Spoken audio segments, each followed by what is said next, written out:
Thank you so much for having me. Yeah. Let me share my screen while I pull this up. Okay. So I think we've heard some interesting perspectives on COVID-19, both understanding more from a health perspective and an economic perspective. So I'm just going to share a little bit about, from my perspective, how digital systems are actually enabling us not just to recover from COVID-19, but ultimately accelerate the economy across Nigeria and beyond. As mentioned, I suppose I've always been working in the space of digitizing traditional forms of, I suppose, products and solutions. So when I was at Google, I led the launch of Google Maps across emerging markets, a product that I'm sure many of you have come across. And, you know, gone are the days when we had physical paper maps that we would have to rely on from getting from A to B. Now we almost take for granted the ability to do that through our smartphones. And then I also took Chromecast, which is a small device that plugs into your TV and enables you to share content from your phone or laptop to your TV. You know, the whole premise of this is that over time, the cord-cutting change of terrestrial TV moves to a digitized space where everyone is watching content on their phone or laptop streaming from the internet. And that is creating a whole new sort of category of business. And, you know, along the way, I have 7 patents in my name by ultimately developing this technology. But, you know, I think the stark reality is that COVID-19 has clearly had a huge impact on both the global and Africa economy today.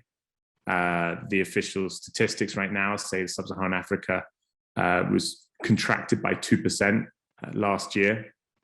And I think, you know, obviously the knock-on effect of COVID perhaps increases this percentage.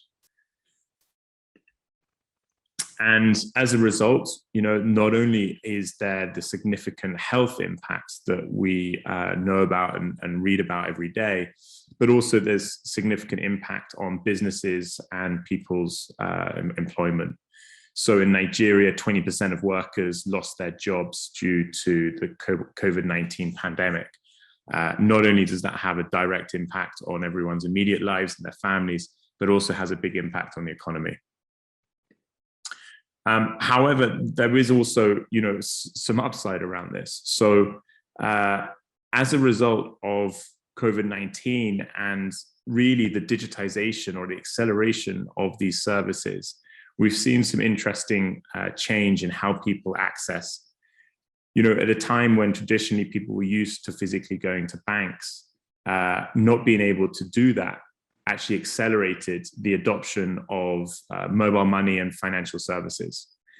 The same thing for potential delivery services. And, you know, is actually the digitization of services is actually creating a huge opportunity for new jobs and roles, both amongst youth and women across Sub-Saharan Africa. And you can see that from some recent surveys that over 54% of consumers, so over half the people, say that they actually now use the mobile financial services more as a result of this massive shift that happened or that we're seeing happening in the last 1 to 2 years. And as a result, we are seeing this change where, again, people were used to using cash, and in some places, even cash transactions were banned, driving an acceleration into mobile money and other digital forms of payments and services. And, you know, no better example than this than in Kenya, where M-Pesa, which I'm sure many people know about, is the main mobile money network run by Safaricom. And ultimately that enables 80% of households now have access to this mobile money service. And, you know, it's important that this isn't just on the consumer side, but this also creates a huge opportunity on the business side. So in this case, the M-Pesa menu shows how a user can actually send money to a business by using this unique business code. And that actually enables the business to have more freedom and increase their transaction volume and revenue, which enables them to grow faster. So it creates this core infrastructure that helps both sides of the economy, both the consumer and the businesses.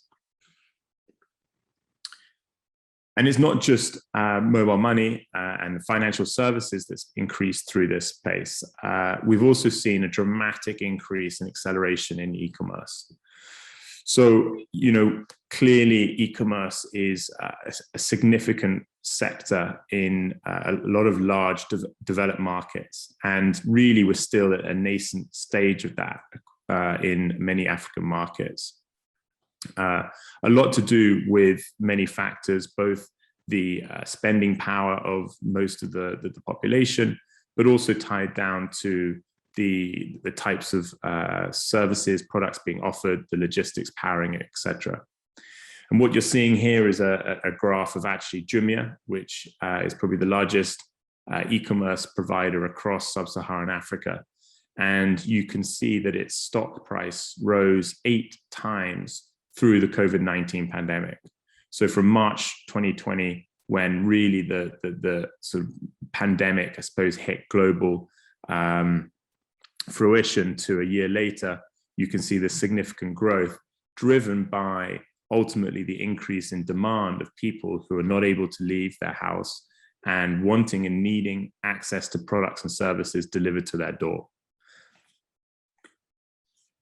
And what's, I think, incredibly exciting about this is really just the start. And what we've seen is an acceleration of what we hope to see a much larger trend happen over the coming decades. An interesting report driven by Google and some others estimates that $180 billion will be generated through Africa's economy by 2025. And that currently would be sitting at about 5% of their GDP. And if you look at what that looks like over the next 25 years, that's actually going to grow significantly to over $700 billion, increasing the percentage of impact that the internet economy has on the GDP by 8%. And at a time when so many parts of different countries' economies are in question, according to what is happening around oil and other raw services, even tourism in certain countries, providing and finding a reliable source of the economy based on the internet services is going to be a very, very important part of Nigeria and Africa's growth over the coming years. Now, of course, the digitization also comes with some risks. And both, I suppose, personally, and you see what's happening on a global basis, data privacy is something that, of course, with the growth of these digital services, becomes an increasingly bigger risk. Both data privacy, data security, digital fraud. And so, I want to say that none of this all comes without its threats. And we have to increasingly ensure that both at an economic basis, at a national level, and even as individuals and as companies operating this space, we take the responsibility to make sure that we are providing towards this opportunity of a digital economy, and making sure that we try and mitigate the behaviors that actually restrict it. And ultimately, this is what provides a whole leapfrog opportunity. And, in many cases, in most of the Africa economy, we're kind of blessed to have the opportunity to leapfrog services and infrastructure that we perhaps would be held back by otherwise. So a great example, of course, is mobile money that we talked about. And to be able to see that 80% of people can get access to a bank account because of mobile money, than being able to have to use traditional banking services, which restricted a large part of the population. We're seeing the same thing happen in energy. So obviously creating the whole electrical infrastructure actually is incredibly expensive and challenging. And with the invention of solar power technology and making it affordable to the homes and providing new business models, the opportunity here is to completely leapfrog the old traditional infrastructure. And you're seeing the same thing in a number of other areas, and not least, when you look at Bitcoin and the challenge and opportunity that has to be able to also create financial support and opportunities in different spaces. And I think an example of this is OK Hi, which is the business that I'm co-founder and CEO of. Our mission is to enable half the world, 4 billion people who don't have an address, to be included and to give them access to services they wouldn't otherwise have. And so without a formal physical address system, it makes getting access to services really critical. It doesn't matter whether you're trying to open up a bank account and it requires to have a proof of address. Perhaps you don't have a utility bill, or it's difficult for someone to come to your house to verify that address. Or, you're just trying to get a service to your door. Not least perhaps an ambulance is trying to actually get to your house to save your life. And without a formal address system where we have to rely on directions, etc., it can create huge problems and potentially even lead to a loss of life. And so we've created a smart addressing platform that enables anyone with a smartphone to get access to the services that they wouldn't otherwise need to have. And we're providing this leapfrog technology where no longer will countries have to spend, tens or hundreds of millions of dollars having to physically go out and name every street and every building, which at the rate that the countries are growing is almost impossible. We've created a digital solution that can work anywhere in the world and enable any person or business to start using this technology.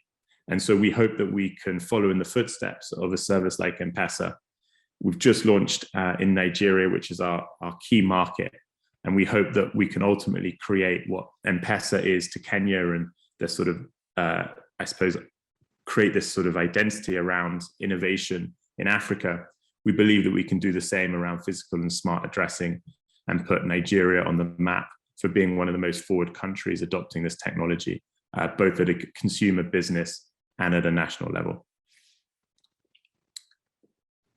Ultimately, to wrap up, as I started, I don't think digital and smart systems is not just about the power and opportunity that they have to recover Africa's economy from COVID-19, but ultimately it's all about the next phase of the economic growth.